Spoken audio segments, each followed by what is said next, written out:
Obviously, yesterday, very emotional for you on the weigh-in stage. Tonight, though, it looked like you came in, gave him a little nod of respect. You guys touched gloves.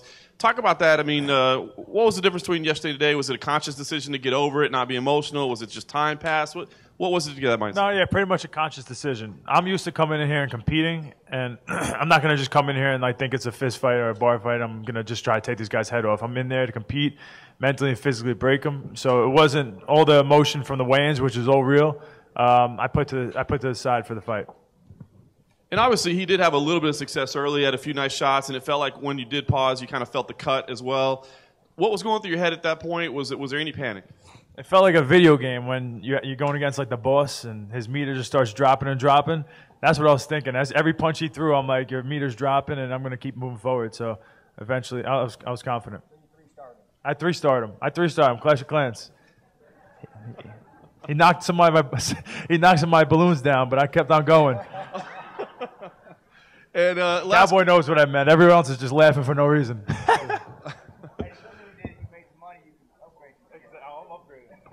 Hey, Chris, last question for you. Obviously, the big fight out there is Madison Square Garden, December. That sounds like the dream, but it's also a long way away, and it's not certain yet. So what's the play? Do you kind of wait it out and see? Because I know you'd love to be on that fight, or do you book something and say maybe you can get 2 more fights in this year?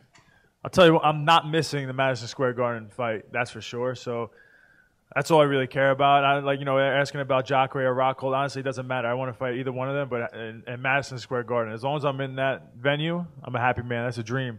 Yeah, so that's really the focus. I'm going to talk to the UFC, find out what the deal is with that, and we'll probably go from there. Thanks, Chris. What were you referencing about Vitor at the weigh-in yesterday? When you said his test levels were high, I talked to the commission. They said he passed all the pre-fight tests. So what do you know that we don't know? When I was at the, I left him alone with this whole TRT thing, throughout the whole thing when he cheated. He got caught cheating a couple times. I left him alone throughout the whole camp.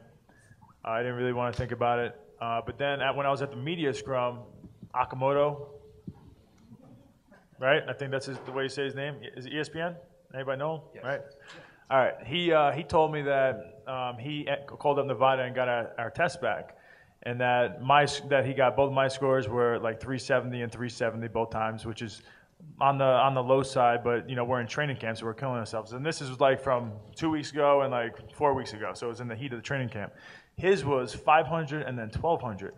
So I'm like, all right, this is a guy who needed TRT his whole life. Not his whole life, but for such a long time because he was suffering and he couldn't live without it. And now all of a sudden he has 4 times the amount as me, and he's almost 10 years older. So there's something that's happening with there, and I wouldn't say it if I didn't think it was messed up. So I just think it's messed up. That's all, and that's what I kind of said to him. It pissed me off. It didn't really bother me when Akamoto told me. I'm like, whatever, I'm fighting him anyway, I don't care. And then when weigh-ins came around, for some reason, I kind of got emotionally into it. But when it came down tonight, I kind of just put it all to the side and it was a competition. And that's what I was going to ask you. How do you do that? Because that's got to be the hard part. When your emotions go and you're angry at somebody for doing something, it's maybe when you don't stick to your game plan and do what you normally would want to do. Was that difficult to kind of rein it in?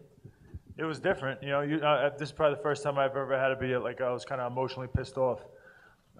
So I had to kind of put it to the side. And I wouldn't say it was difficult, but it was a thought process. This is a fight. It's just another competition is what I thought. And you said that he passed the test, and he did, I guess. But there's like, I guess apparently. They do like the level between epitestosterone and testosterone.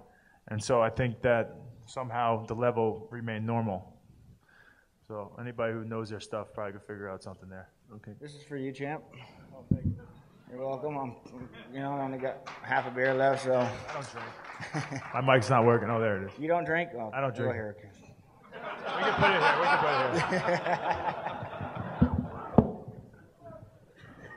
Question for Chris. You had said, in the post-fight, you said, people were still doubting you. I mean, you were a pretty massive favorite. I think I told you that when I talked to you on Thursday. You're like a 5-1 favorite. Was it just a general sense of fans? Was it something in the media that you felt like people were doubting you or still doubting you as champion, or what was it? Well, Vegas always has my back. That's why all my friends can't make that much money on me, from Madison Silva fights all the way to now. They're always pretty smart. But no, the general public, Twitter, just in general, I feel like I've done a lot so far. I've beaten Anderson Silva twice, Lino Machida, now Vitor Belfort. I think people got to start realizing something. Guys, quick update. We're going to take a few more for Chris Weidman, and he's going to go back and get stitched. The other guys are on their way, but if we can, the last couple questions here for Chris Weidman, then we'll get to the new guys. Wow. All right. Hello, from Brazil. You're the wise guy from Brazil. What do you got for me? You are my friend, right? We are very, very, very sad in Brazil. Now you are the Brazilian killer, right? If I give you a list of corrupt Brazilian politicians, can you beat them up for us? Can you do this? There you go. Now you actually love me. All right. Yeah, I got you. Let's do it. You can do that. I got it. And what do you think about the next fight be Anderson Silva and Vitor Belfort? Do you believe it's possible? The next fight, them versus each other? Yes. I mean, sure. I mean, why and not? who do you believe will win, Vitor or Anderson Silva? I don't know. No? What do you? Who cares? I don't know. We can. Know. Oh, all right. Don't know. Don't have an answer for you. Okay, and what's your favorite Brazilian fighter today? Favorite Brazilian fighter? Jose Aldo. Jose Aldo. Yeah, he's up there. I'll go with Anderson Silva. I'm sticking with him. He was a big part of my career for a long time. Okay, thank you so much. Congratulations. All right, thank you. Chris, all week long, down here front, all week long you were very confident talking about how you were going to finish him first round, second round, and you pulled it off. Can you just talk about where your confidence level is now at this point in your career? I'm confident, but I'm not overconfident. You know, I know there's a lot of guys that want this belt, and so I'm ready to go back in the gym and keep getting better. I can't afford to start thinking that I'm just too good naturally to go in there and just beat everybody without working hard. So I got to get back and start working. I have a lot of work to do. Question for Chris Weidman. Chris, at the end of the fight, you told the remaining doubters that was their last chance to get on board with your last invitation. A lot of people would say, though, that people really became believers in you after the Lyoto Machida fight. Had you started to feel that after the Machida victory, or do you feel like that's still something that a lot of people need to understand about you, that you're for real? Yeah, I'm for real, but I feel like after the Machida fight, there was a good group of people that started following, and there was believers. But then with the time off, the haters just grew stronger and stronger. So I had to come in here and do my thing again. Once you got that mount on Vitor Belfort, you said he had caught you with a couple of good shots, but that really pretty much seemed to be the end of the fight at that point. Did you feel any resistance from him once you had that mount, or did it feel almost instantaneously like you were shutting it down? I mean, mount's a tough position to be stuck in. So I'm not gonna. It doesn't matter who it was down there. I feel like I'm pretty good there. It's about getting there, though. You know, it's about getting to that mount position and being able to keep it. And I credit, Matt Serra's, Serra BJJ, Hanzo Gracie's academy, all those guys for teaching me everything I know on the ground. We'll take one more for Chris Weidman. Evie, did you have the question? During this week, you were saying that Anderson Silva would never beat you, and you felt the same way about Vitor and also Rockhold. I just want to know, what was going through your mind in that first round, when Vitor got you for a little bit, and then when you finally got him, what was going through your mind? Like I said, it felt almost like a video game. He's punching me, and I just felt his meter going down. And you're used to sparring with 16-ounce gloves on, so I'm kind of used to letting people punch themselves out a little bit, just covering and rolling.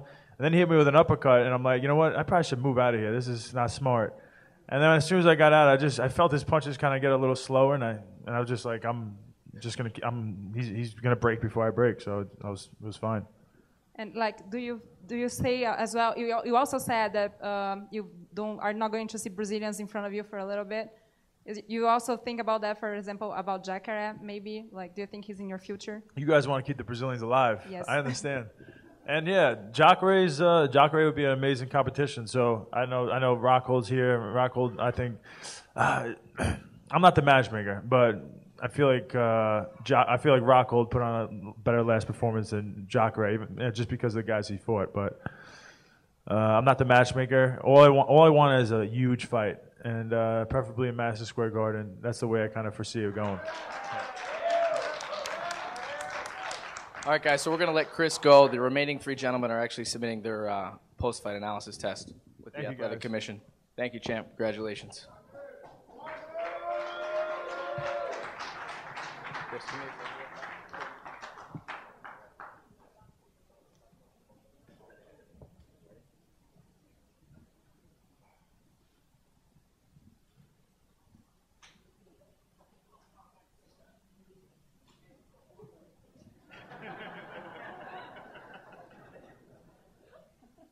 Thanks, champ.